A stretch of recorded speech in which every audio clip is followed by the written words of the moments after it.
The day my name was erased from my father's life was the day I realized some wounds bleed in silence. My name is Althea Price. I am 23 years old, and if you're watching this story, I need you to stay with me. Like, comment, and subscribe, because what my family did to me, and how God answered it, still leaves people shaken. My father died on a quiet Tuesday morning in Ohio. By Friday, my uncles were calling me rebellious. By Sunday, my stepmother told the church I had dishonored my father before his death. And by Monday, I was no longer considered family. No one hit me. No one pushed me down the stairs. Instead, they took something worse. They took my name and turned it into a warning. I was the firstborn. The one who stayed. The one who cared for my father when his hands shook and his voice grew thin. Yet somehow, overnight, I became the ungrateful daughter who chose pride over tradition. At the reading of the will, they did not give me a chair at the table. I stood at the wall like a stranger while papers were read aloud. Land, accounts, the old farmhouse. Everything went to my uncles by custom. My name was never mentioned. When I asked why, my stepmother, Maribel Sloan, smiled and said, "Your father made his peace with your choices." That was the moment I knew something had been quietly stolen. And the injury settled deep. I did not scream. That seemed to disappoint them. My uncles, Bramwell and Coldrick Price, waited for me to argue, to cry, to accuse them in front of everyone. Instead, I folded my hands and said nothing. Silence made them uncomfortable. They filled it quickly. "She always questioned authority," Bramwell said, shaking his head like a patient man. "She wanted things done her way," Coldrick added. No one asked me what my way was. After the gathering, friends avoided my eyes. The pastor patted my shoulder and whispered that rebellion often looks like independence. I walked home alone, carrying grief that had nowhere to rest. That night, I opened my father's old Bible. Inside the back cover was his handwriting. My name, written carefully, like it mattered. I pressed my thumb over the ink and prayed the only prayer I could manage. "God, you saw this." Days passed. Then weeks. I was removed from family group messages. My access to the house was quietly revoked. When I went to collect my father's watch, the locks had been changed. A neighbor, Mrs. Halcrow, who leaned over her fence, said, "Your father talked about you every day. Said the land would one day be yours to protect." Protect. That word stayed with me. Because what they were doing now was not protection. It was preparation. 2 weeks later, I requested a copy of the will. They sent me a summary instead. No signatures. No dates. Just words typed clean and cold. According to the document, my father had chosen harmony over entitlement. According to the document, I had already been provided for. I had not. When I asked to see the original, my stepmother laughed softly. "Why dig up pain?" she asked. "Your father wanted peace." That night, I cried for the first time, not because of the land, but because my father's voice was being rewritten. At the county office, a clerk named Orrin Vale looked at the file number I gave him and frowned. "This one's thin," he said. "For a man with that much property." He said it casually, like an observation. To me, it sounded like a crack. I left without answers but with a question growing teeth. Back home, I knelt beside my bed and chose not to confront anyone. Every part of me wanted to fight back loud and fast. Instead, I prayed slow. The next morning, a notice appeared online. Land rezoning under review. The land my father loved was suddenly valuable in ways no one expected. And my uncles had moved fast. Too fast. Once money entered the conversation, the lies sharpened. I was accused of plotting. Of bitterness. Of trying to divide the family. A rumor spread that I had threatened legal action. I had not even spoken to a lawyer. Church doors closed quietly. Invitations stopped coming. People smiled at me with caution now, like I carried something contagious. I carried truth. Maribel cornered me outside a grocery store and said, "If you had just been patient, Althea, none of this would have happened." I realized then that patience was what scared them most. That night, I started writing everything down. Dates, words, changes. I didn't know why. I only knew God was asking me to remember. A distant cousin, Lysander, emailed me scanned documents late one night. Old tax records. Early land filings. One signature did not match. Not even close. I drove past the land at sunrise, when the light is honest and nothing pretends to be what it isn't. Dew clung to the tall grass. The trees stood quiet, patient witnesses.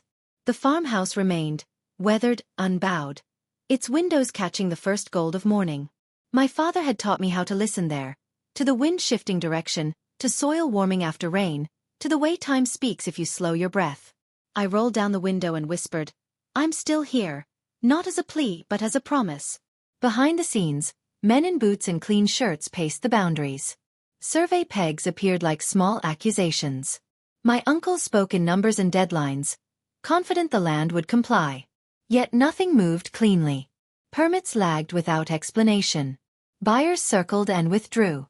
Inspections stalled over details no one could quite name. It felt less like chance and more like refusal, as though the ground itself remembered who had walked it with care. I needed distance, so I took a job downtown filing records at a small firm. I was invisible there, which suited me. I learned how systems work, how dates anchor truth, how paper keeps secrets longer than people do. I learned that even buried facts leave impressions, and that patience can be a kind of excavation. One afternoon, a sealed envelope arrived, routed incorrectly through our mailroom. It was addressed to my father, forwarded by mistake. The paper was official, the ink precise. Inside lay a filing receipt. The date caught my breath. 6 months before his death. Filed alone. The line beneath was clear, unambiguous, and complete. The beneficiary name was not missing. It was mine. I stopped driving past the land after that morning. I didn't want memories to soften me. Instead, I stayed late at work, learning how paper speaks when people lie. Files do not forget. Ink may fade, but order remains. The receipt with my name stayed in my bag for days. I did not show it to anyone. I did not celebrate. I only prayed. I needed to know if it was real or another half-truth meant to confuse me. At lunch one day, I searched public archives. My hands shook as I typed my father's name. A record appeared, quiet, unannounced. A private filing. The clerk's stamp matched the envelope. He had gone alone. That hurt more than I expected. I wondered why he hadn't told me. Why he had chosen silence too. Then I understood. Silence had been our shared language. At home, I reread the emails from Lysander. The mismatched signature bothered me. My father signed everything the same way. Slow. Careful. The will my uncles read sounded rushed. That evening, Maribel called me for the first time in months. Her voice was soft. Too soft. "You should stop looking into things," she said. "People are talking." I asked who. She hung up. The next day, a notice arrived saying I was trespassing on family property if I returned. I laughed. Not because it was funny, but because they were afraid. Something was moving. I learned that silence has a price. People assume quiet means guilt. Friends I had known for years stopped returning messages. One woman crossed the street to avoid me. Someone told me they heard I had tried to manipulate my father while he was sick. I wanted to scream the truth. Instead, I wrote it down. Every word spoken about me. Every date. Every witness who had been present when I stayed, when I served, when I prayed. One afternoon, Orrin Vale from the county office called my desk. He said my name carefully, like he wasn't sure it belonged to me anymore. "There's been a request to destroy older land records," he said. It was denied. Denied. I thanked him and hung up, my heart pounding. Destruction meant panic. Panic meant exposure. That night, I dreamed of my father standing in the field, his hands dirty, his face calm. He didn't speak. He only nodded. I woke with peace and fear tangled together. The next week, a letter arrived from a law firm representing my uncles. It warned me to stop making false inquiries, and suggested I accept a small settlement for my cooperation. The amount was insulting. I folded the letter and placed it beside my Bible. Then I prayed again, not for revenge, but for endurance. Because the longer I waited, the louder the truth became.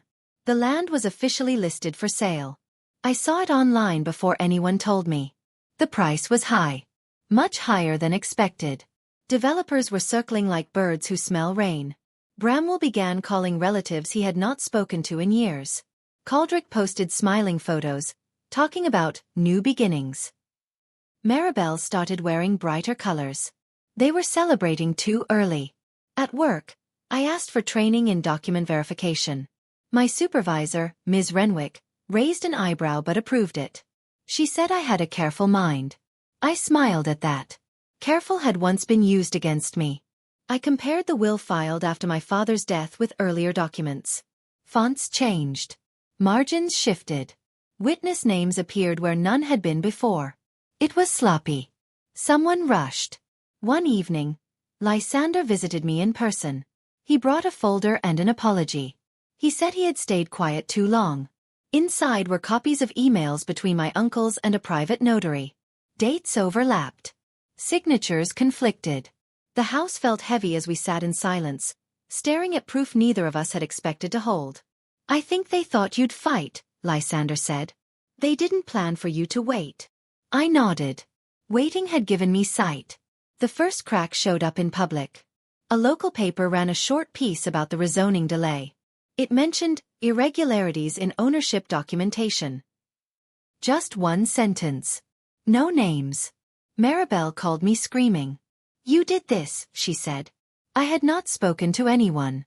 That scared her more. A week later, a buyer pulled out. Then another. Inspectors asked questions my uncles could not answer. The land sat untouched, marked but unmoved. Church elders requested a meeting. They said they wanted clarity.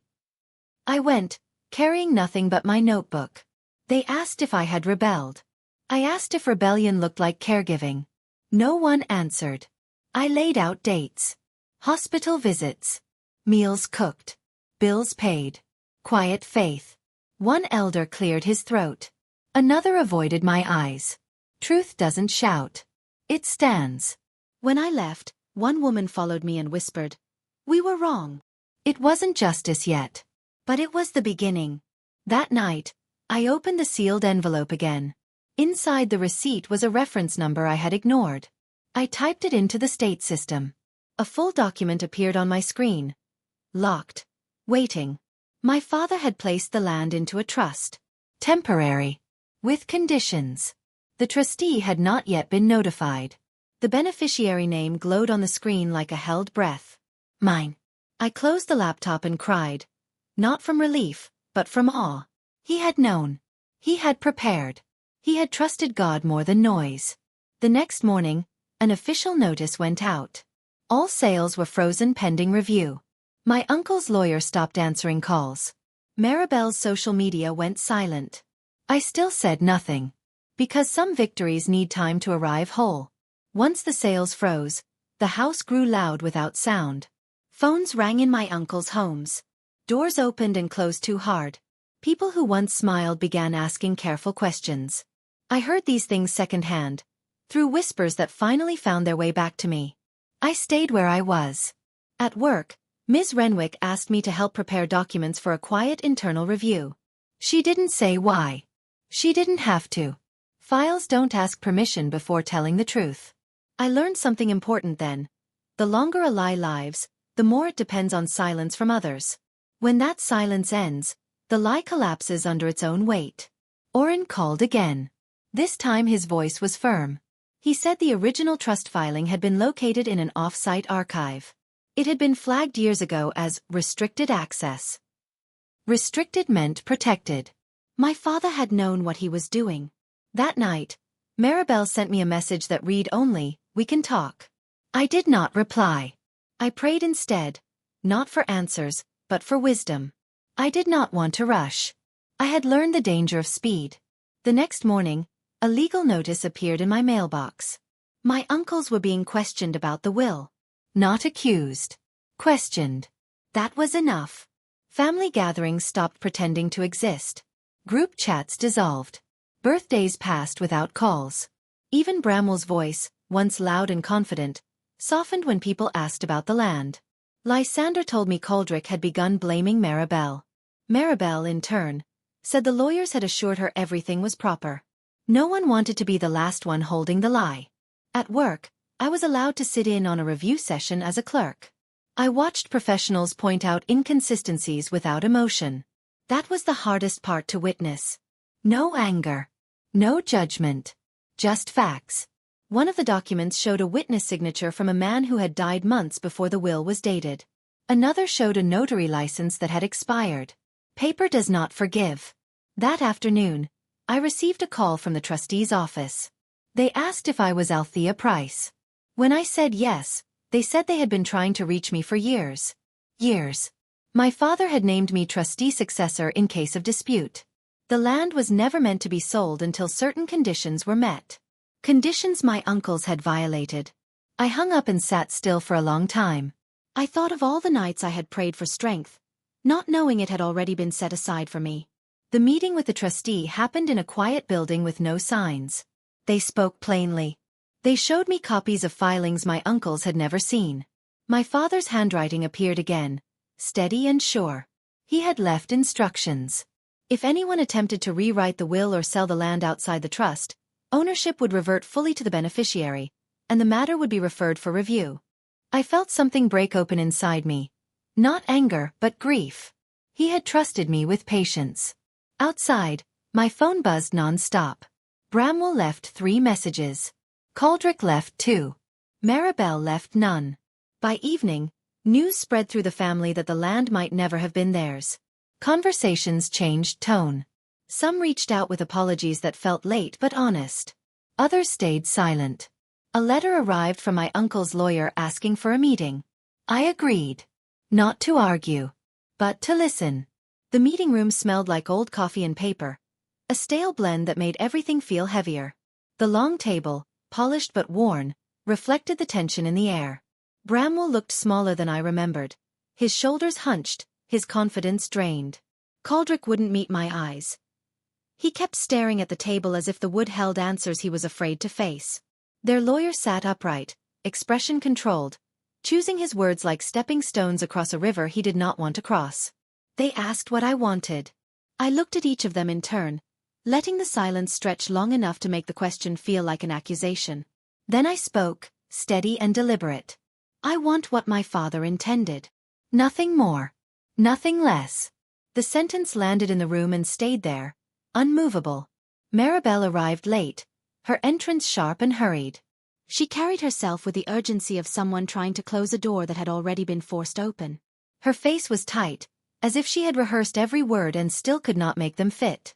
She spoke quickly, explaining that mistakes had been made, that traditions had been misunderstood, that intentions had been misread. Her voice rushed through the room, desperate to soften what was already too clear. The lawyer interrupted her, his tone clipped and final. Mistakes do not involve forged signatures. His words cut through the air, and silence filled the room like a thick fog. Even Bramwell's mouth went slack. Coldrick's hands tightened around the edge of the table. Maribel's face drained of color. They offered a settlement. I declined. They asked for time. I said they had already used it. When I left, I felt no triumph. Only certainty. Weeks passed like a slow, measured breath. The world kept moving, but my life seemed suspended, held in a place between what had been stolen and what was still promised. Investigations continued, each one peeling back layers of carefully constructed lies. The land remained frozen in paperwork and silence, its borders untouched by those who had once claimed it as theirs. The church quietly issued corrections, small public acknowledgments that felt like a door opening just a crack. Some apologies came, spoken with genuine regret. Some did not, their silence a stubborn refusal to admit the truth. I tried not to count the days. Still, the waiting was not empty. It was full of lessons I did not ask for but needed. I learned that truth does not always move quickly, but it moves with a strength that cannot be rushed. I learned that justice is not always loud. Sometimes it is a quiet, steady persistence that outlasts every attempt to silence it. One afternoon, with permission this time, I returned to the farmhouse alone. The gate creaked as I pushed it open, and the familiar scent of earth and old wood welcomed me like a long-lost friend. I walked through the rooms slowly, touching walls that remembered me, hands tracing the same grooves my father's hands once traced. The house seemed to breathe beneath my fingertips, as if it had been holding its own prayers. I thanked God out loud, not because the battle was over, but because I had learned how to wait without becoming bitter. In the stillness of that old home, I felt something settle in my spirit, a quiet assurance that what was stolen in secrecy was about to be restored in the open. The first public notice came quietly. It was posted on the county website under Pending Legal Reviews. No names in bold. No headlines. Just facts laid out in plain language. But within hours, everyone knew what it meant. Bramwell's business partners withdrew. Caldrick's bank paused his accounts. Questions followed them everywhere they went. I watched from a distance. Maribel's tone changed when she finally called me. She sounded tired now. She asked if I would speak on her behalf. I told her I would speak only the truth. That was when she cried.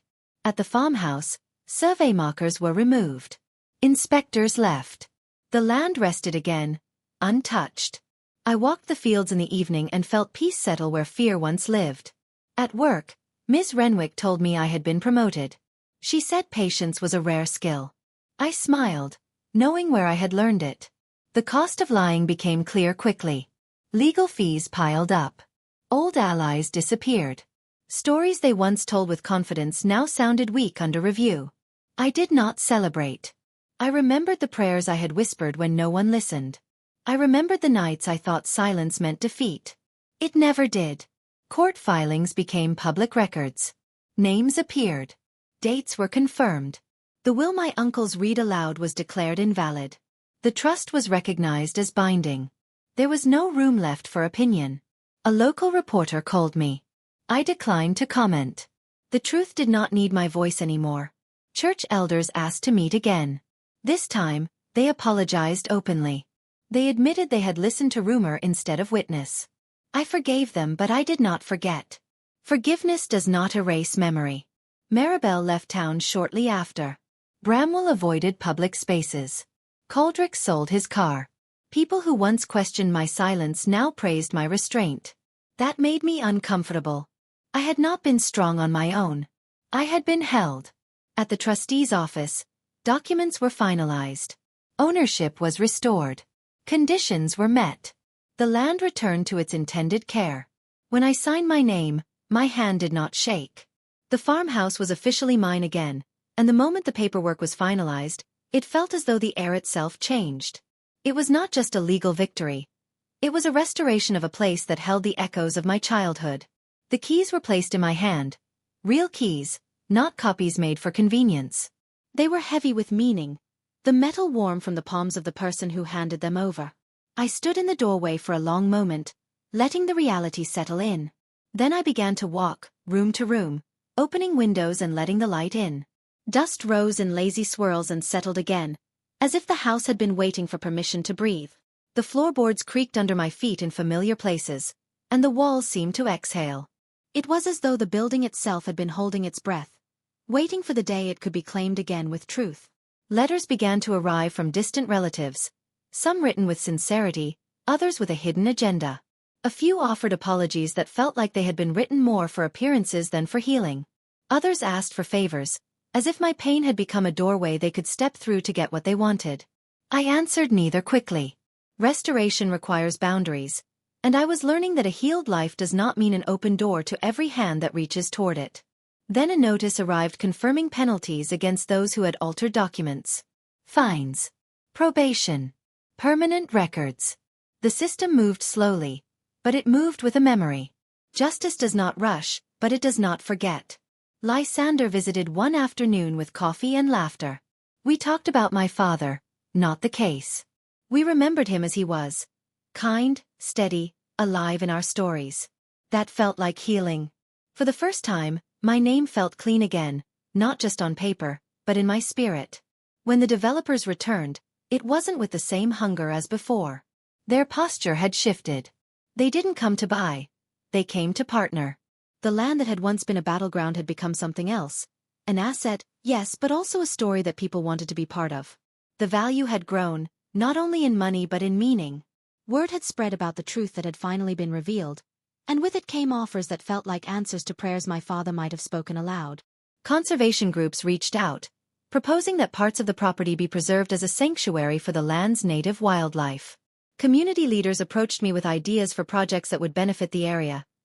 Clean water initiatives, scholarships, and programs for young people to learn farming and stewardship. Educational institutions wanted to use the land for study, to teach students about ecology and history, about how the past can be reclaimed with integrity. These were options my father would have loved, because he never saw land as a possession so much as a responsibility. I chose carefully. Each proposal was weighed against the legacy my father left behind. I wanted the land to honor him, to serve the people he cared about, and to stand as proof that truth can outlast deceit. The decision was not easy, but it was guided by something deeper than ambition. Meanwhile, the uncle's appeal was denied. Final. The court's decision was definitive, leaving no room for further delay. Their silence now was different. It was not chosen. It was imposed. They had no words left to hide behind, no excuses left to offer. And yet, even in the quiet of their defeat, I prayed for them. Not because they deserved it, but because bitterness would have stolen what justice restored. I refused to let their betrayal contaminate the victory that had been hard-won. In that moment, I felt the ending being rewritten, not by men, but by God. One evening, the day's heat softened into a gentle dusk. I sat on the farmhouse steps as the sun fell behind the trees, painting the sky in shades of orange and purple. The air carried the familiar scent of earth and old wood, a smell that felt like a prayer I could breathe. For a long time, I simply listened, to the distant rustle of leaves, to the soft chirping of crickets, to the quiet rhythm of a home that had waited for me. Then I spoke my father's name out loud. The sound of it filled the space around me, and for a moment it felt like the house itself breathed with recognition. I didn't say it as a memory, but as a conversation. "Papa," I whispered, "I'm here." I told him I had waited. I told him that the days had been long and the nights sometimes lonely, but I had not stopped believing. I told him that even when it seemed like nothing was moving, God was working behind the scenes, shaping, shifting, untying knots I couldn't see. I told him that the promise had not slipped away, that it had simply been kept in a way only God could manage. I told him God had kept his promise. The house stood quiet, but it felt alive. It held the echoes of our laughter, the weight of our prayers, the history of our family. The walls seemed to remember every footstep, every whispered word, every moment of hope and fear. In the stillness, I felt a presence that was both comforting and profound. And I knew the final chapter was coming. Not just for them, but for me. Not a chapter of revenge or bitterness, but one of closure and peace. One where the story would no longer be about what was taken, but about what was restored, and what would finally be surrendered to the light. The final hearing was short, almost unexpectedly so. There were no grand speeches, no dramatic declarations, no last-minute pleas. The room held a quiet that felt more decisive than any raised voice. Documents were placed on the table with careful hands, and each one was read aloud, as if the truth needed no embellishment, only acknowledgement. The judge spoke calmly, his tone steady and measured, as though this had always been the only possible ending. His words did not rush, but they did not hesitate. The forged will was dismissed. The altered records were confirmed. Penalties were issued. Each decision landed with a weight that felt both final and freeing. It was the kind of resolution that didn't need applause to be real. Bramwell stared at the floor, his face a mask of shame and disbelief. Caldric rubbed his hands together until his knuckles turned white, a nervous habit that made him look smaller than he was. Neither of them looked at me. They could not bear the honesty of the moment. Their silence was not the silence of victory. It was the silence of exposure. Maribel was not present. Her absence was its own statement, a refusal to face the consequences of what had been done. When it was over, the judge said something that stayed with me long after I left the courtroom.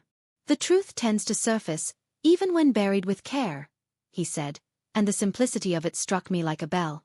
Outside the building, people waited for statements, for the kind of soundbite that turns pain into entertainment. I walked past them without stopping. My story no longer needed explaining. It had been heard.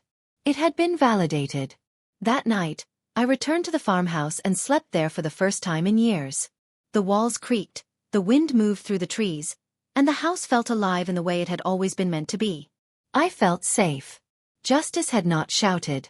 It had stood. Consequences came quietly but completely. There was no dramatic courtroom scene, no dramatic confession, no public spectacle. Instead, the results arrived in the form of official notices and sealed records. Small papers with large meaning. Bramwell lost his business license, a punishment that stripped away the foundation of his pride and the livelihood he had built on lies. Caldrick was forced to sell property to cover fines and fees, his world shrinking as he watched what he owned slip through his fingers. Their names appeared in records that could never be erased, permanently tied to their deceit. It was a stain that would follow them into every future meeting, every handshake, every attempt at rebuilding. They did not go to prison. They went home with shame. And shame, I realized, is a heavier sentence than any cell. It follows you. It sits with you. It does not allow you to forget what you did. I didn't celebrate their downfall. I simply watched it unfold with the calm certainty of someone who had already survived the worst. People stopped asking me how I felt. They could see it now. It was written on my face in the way I walked and the way I held myself. I felt free, not because the past was erased, but because the truth had finally been acknowledged. The land trust was fully transferred. All conditions met. The future opened like a door that had been waiting behind a locked frame. The weight that had pressed on me for so long lifted, and for the first time in years, I smiled without effort, without forcing it, without hiding it, without apology. A dedication ceremony was held on the land, and the air felt different. Lighter, cleaner, as if the property itself was breathing again. Neighbors came with curious eyes and warm smiles. Officials came with their formalities and paperwork, as if to witness the end of a story that had threatened to become a scandal. The church came, not as a judge, but as a witness to what truth and repentance can look like when they are finally allowed to stand in the light. They spoke of integrity, of patience, of faith. Each speech echoed what I had learned through pain, that rushing only invites ruin, that silence does not always mean surrender, and that the truth is a force that cannot be contained forever. Their words were not just for me. They were for the community, a reminder that what happens behind closed doors eventually finds its way into the open. When it was my turn, I spoke only once. I said my father taught me to wait and trust God more than noise. That was all. I did not need to retell the story. I did not need to explain. I simply allowed the truth to stand on its own. Applause followed, but it wasn't what moved me. Peace was. The land was protected. Its purpose honored. My name stood clean in public records. What had been taken in secrecy had returned in light. The restoration was not only physical. It was spiritual, emotional, and communal. I received one last letter. It arrived like a quiet confession, not loud enough to demand attention, but heavy enough to demand truth. Maribel wrote it by hand, the ink pressed into the paper with a care that made the words feel more real than any typed message could have. She did not excuse herself. She did not ask for anything. There was no attempt to justify what she had done or to soften the consequences. She simply said she was sorry. I read the letter twice. The first time, my eyes traced the words, searching for hidden motives or a trap.